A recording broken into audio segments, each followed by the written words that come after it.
Halo semuanya, balik lagi sama aku, Syalsabila Nathaniela dari Kementerian Minat dan Bakat. Oke, pada hari ini tanggal 1 April 2025 bertepatan dengan memperingati Hari Penyiaran Nasional. Edisi Ngombak kali ini kita bakal berkolaborasi sama teman-teman dari UKM PLBS. Oke, dan beberapa menit ke depan kita bakal ngobrol-ngobrol nih seputar Hari Penyiaran Nasional. Oke, sebelumnya dari teman-teman PLBS bisa memperkenalkan terlebih dahulu. Mungkin dari aku dulu, perkenalkan nama aku Atmas, dari Deputy Manager 2 UKM PLBS FM. Oke, selanjutnya aku Rashid dari UKM PLBS. Aku dari divisi Program Director sebagai staffnya dan terkhusus di bidang teknisi. Oke, salam kenal kakak semuanya. Iya, salam kenal. Gimana kabarnya? Alhamdulillah ya. Baik. Iya. Gimana puasanya? Lancar. Alhamdulillah. Udah ada yang belum nih? Hampir. Waduh. Belum ada. Belum ada ya. Oke. Aku bakal mau tanya-tanya nih seputar Hari Penyiaran Nasional ya. Tentunya kan kakak-kakaknya dari UKM PLBS ya. Oke, sebelum masuk ke pertanyaan nih, mungkin ada dari yang teman-teman semua belum tahu UKM PLBS tuh isinya kayak gimana aja sih? Kayak ya bisa dijelasin dulu aja. Mungkin bagian jelasin dari Program Directornya langsung aja ya.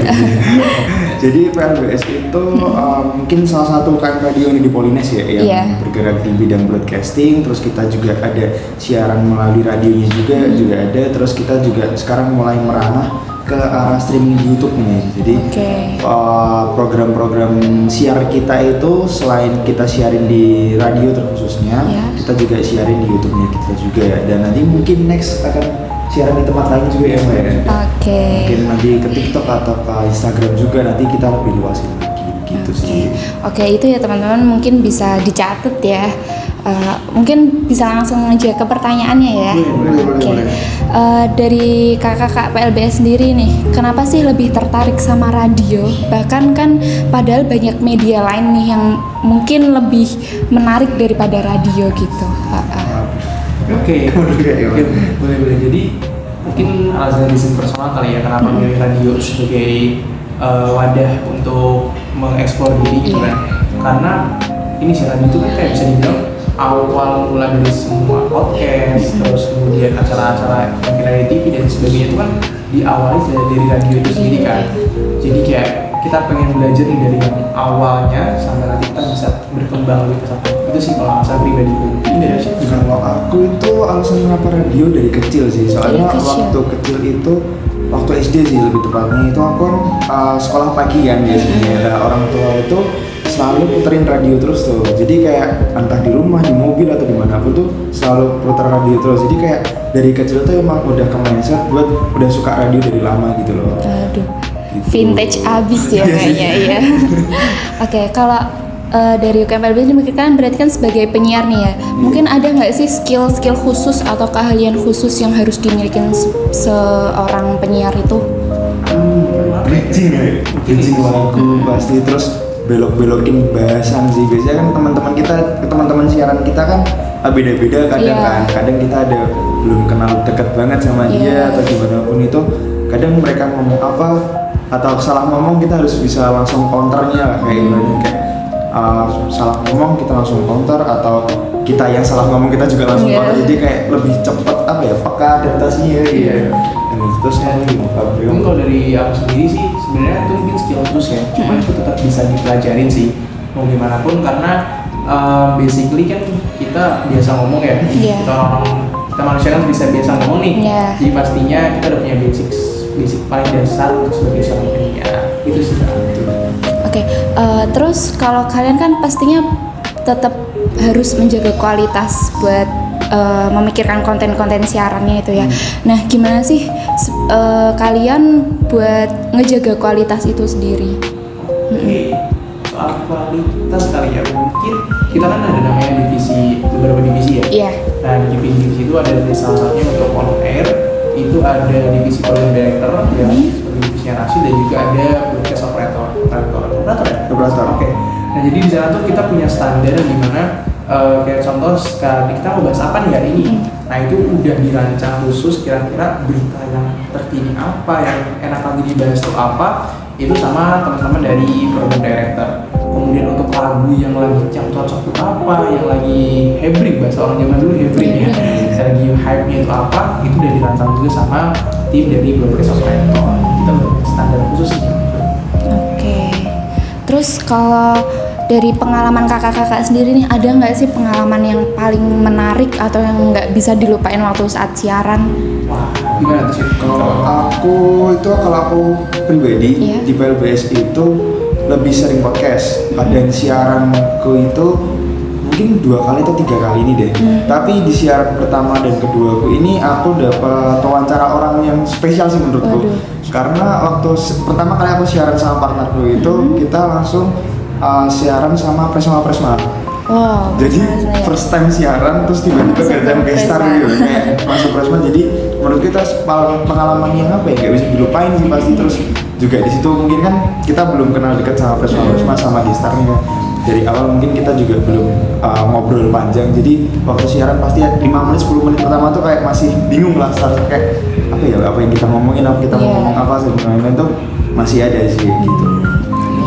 Kalau aku justru itu dari salah satu program yang unik, yaitu Sapa Mahasiswa ya dari PLBS FM.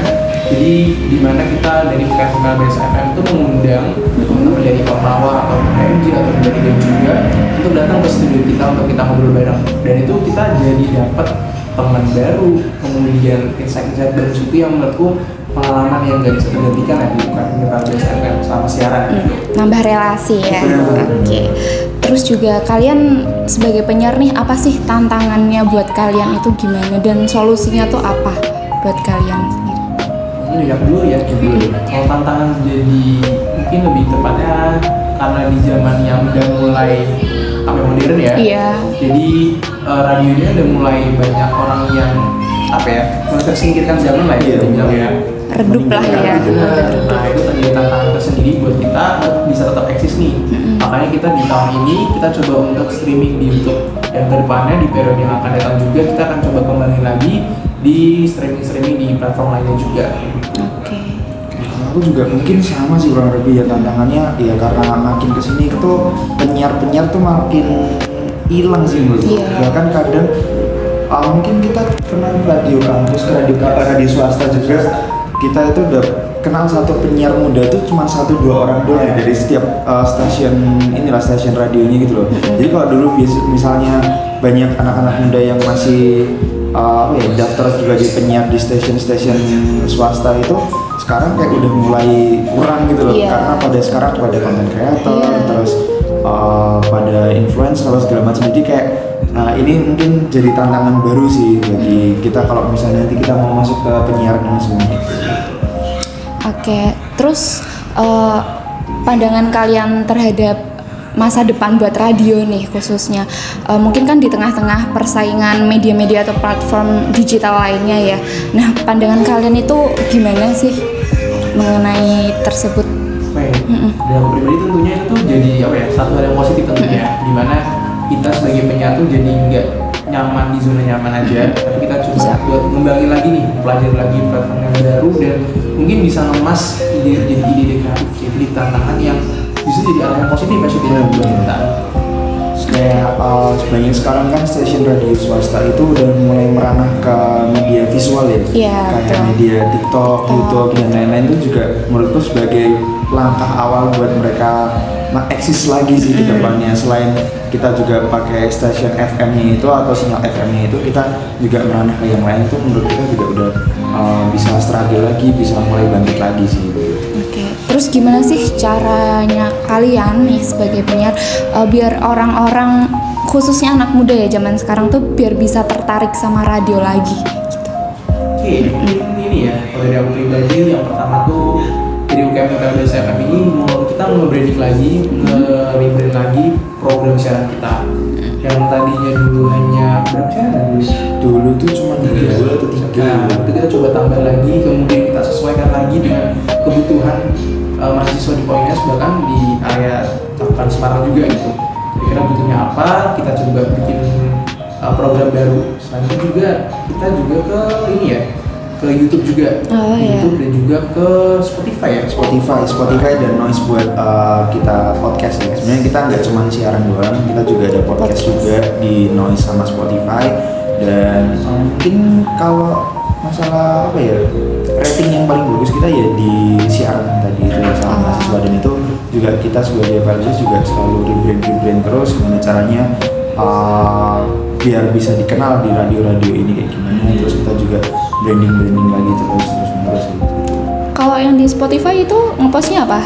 Berupa apa? Kalau Spotify itu Podcast masih kah, atau? podcast ke audio, seperti audio sih, seperti audio. Podcast audio. Oke, pertanyaan terakhir ya. Di hari peringatan penyiaran nasional ini nih, kalian sebagai penyiar itu harapan apa sih kalian buat dunia penyiaran ke depannya itu seperti apa? Harapannya? Oke.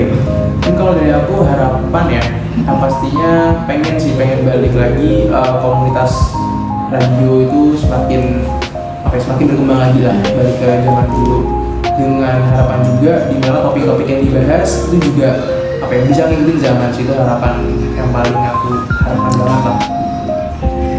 Mungkin sama sih, cuman kalau aku tambahannya banyak penyiar muda sih dari kayak banyak penyiar muda penerusnya, biar mungkin sekarang yang siaran di radio-radio swasta itu penyiar tuh, cuman kan tidak seterusnya nanti mereka terus yang siaran, pasti kita harus ada regenerasi, jadi Betul. banyak penyiar muda sih buat nantinya kita siaran lagi atau menyiarkan sebuah stasiun lagi, jadi lebih bagus aja sih kalau misalnya ada regenerasi terus menerus gitu.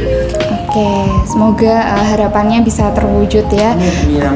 Oke, mungkin sekian Ngombak edisi Hari Penyiaran Nasional. Terima kasih pada teman-teman dari UKM PLBS telah menyempatkan waktunya bisa berkenan hadir di Ngombak di Hari Penyiaran Nasional ini. Oke, sampai jumpa di edisi Ngombak selanjutnya. Bye-bye.